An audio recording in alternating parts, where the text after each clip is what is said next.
Hey everybody, welcome back to another episode of Deep Dive. I am back today with Hashoshi, our influencer of the month for July 2021. And in this fourth and final video, we're doing something super fun. We have both identified two of our favorite projects, or not projects, but use cases of NFTs in this space because, you know, most people just think about NFTs as artwork or maybe as music NFTs, but NFTs are really so much more broadly applicable to our day-to-day lives than just that. And so we have both each identified two of our favorite use cases outside of, you know, the very broad like NFT art, NFT music that everybody knows about. And we are going to talk about this, and then we're going to give you a chance to vote on which use cases are your favorite. And so, you know, after you watch this, like go ahead and comment below on this video or tweet at us on Twitter and let us know what your favorite projects are in these spaces. Let us know, you know, if you like my projects better, my use cases, or if you like Hashoshi's, let us know who the winner is, who's the favorite. And so, Hashoshi, I think I'll let you start. Maybe I'll let you start with one of yours and then I'll do one of mine and we can take turns, but I'll let you go first. Sounds good. Yeah, I think one that I wanted to mention today is one that's sort of inspired by a conversation I had with Kevin Smith from the movie series Clerks and Jay and Silent Bob. I had this conversation about how he'd created these NFTs, and one of them was, you know, a chance to be in a film with Kevin Smith in the Clerks franchise, but also another one of them was to actually own a full film. So this was like a horror film that he'd made, you know, with the company, and the idea was that by owning this NFT, you were physically the sole owner of an actual full-length feature film.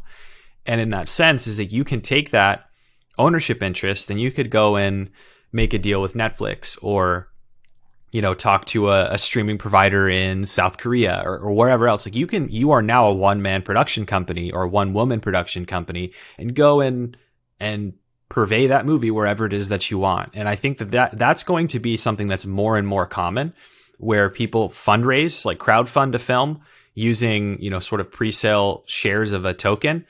And then actually people that like this group that funds the film will have an ownership interest in that movie, all sort of recorded on the blockchain.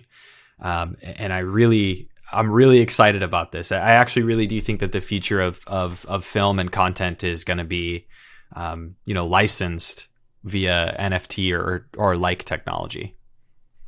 That is super cool. It's going to be hard to top, but all right. So here's my first one. So my first one has to be blockchain domain NFTs.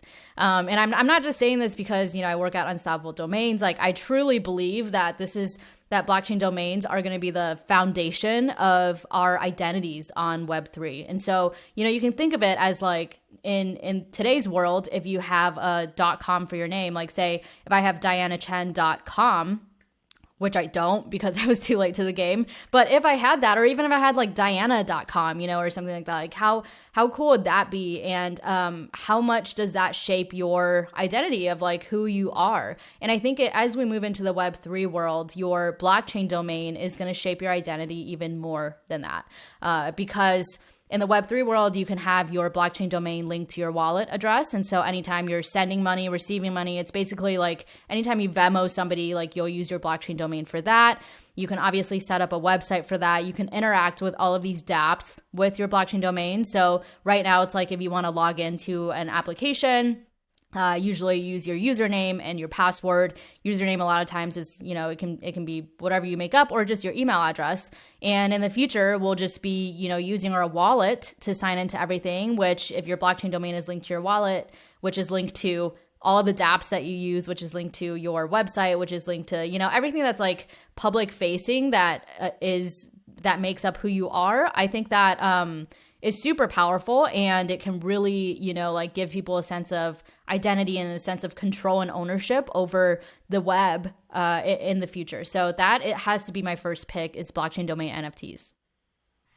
Yeah, I mean, obviously I'm a fan. I've been, you know, I've been talking about blockchain domains and specifically unstoppable domains for a long time, even before, like when it was simply an idea and there was nothing yet implemented. So I'm so excited, obviously, about how far unstoppable domains has come and all the cool stuff that you can do with it. But I mean, thinking about how the user experience has changed in the sense that you can have a single human readable name to cover, your like actual crypto transactional events, but you can also use it to map to content and to, in some cases you could use it as authentication for certain web pages, right? With a simple message digest signed with your private key. So yeah, it's amazing. And I think that blockchain domains are going nowhere but towards mainstream adoption.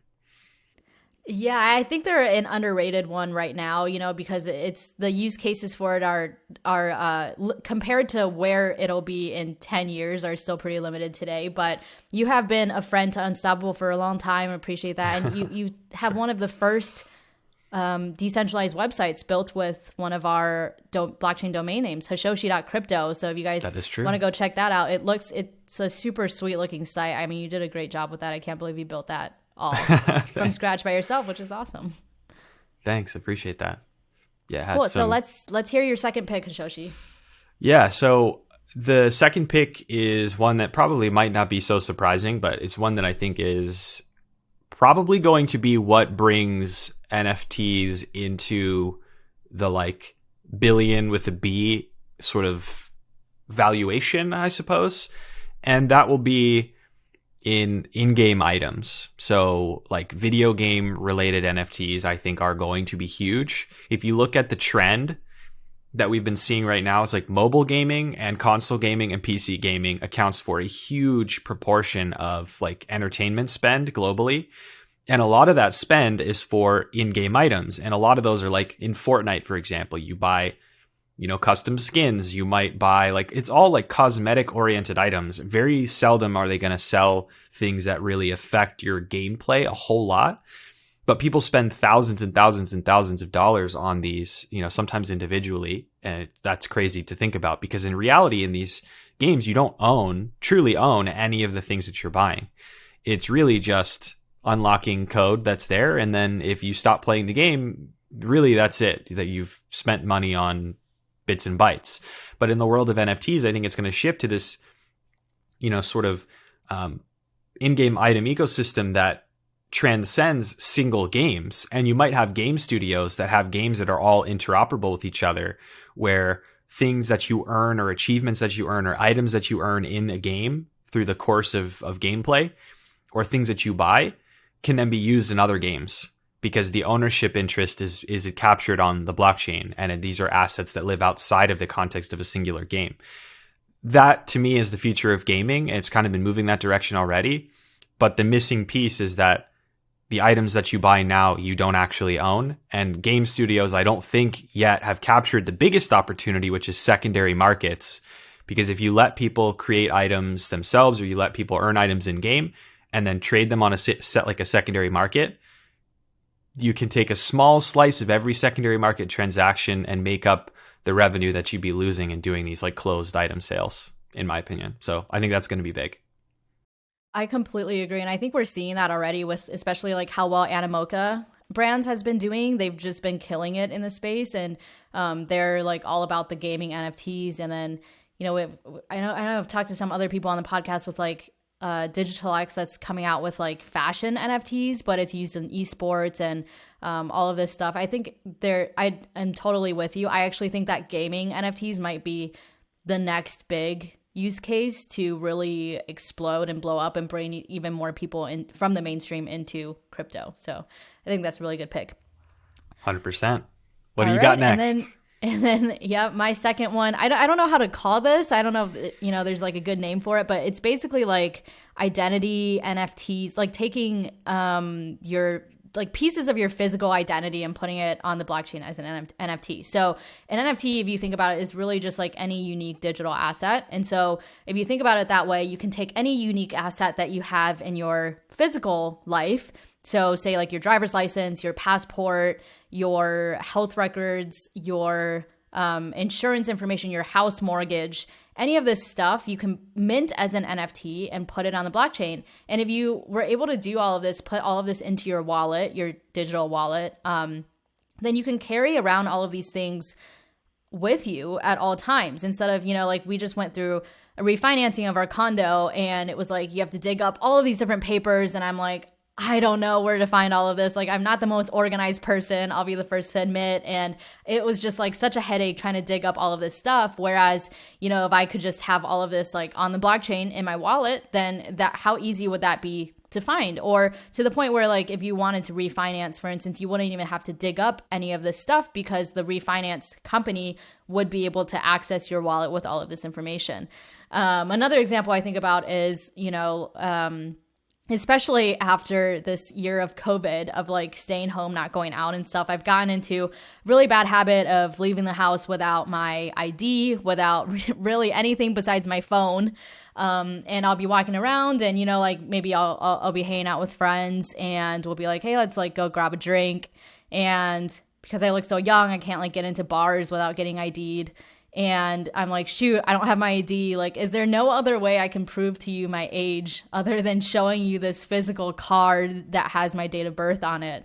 And so that would just, make life a lot easier. Or now, I find myself driving a lot of times without my driver's license because I just forget it at home. And so these are all things that this could solve. I don't really know like how to call this category as a whole, but just the idea of putting like unique physical assets in your life on the blockchain as NFTs.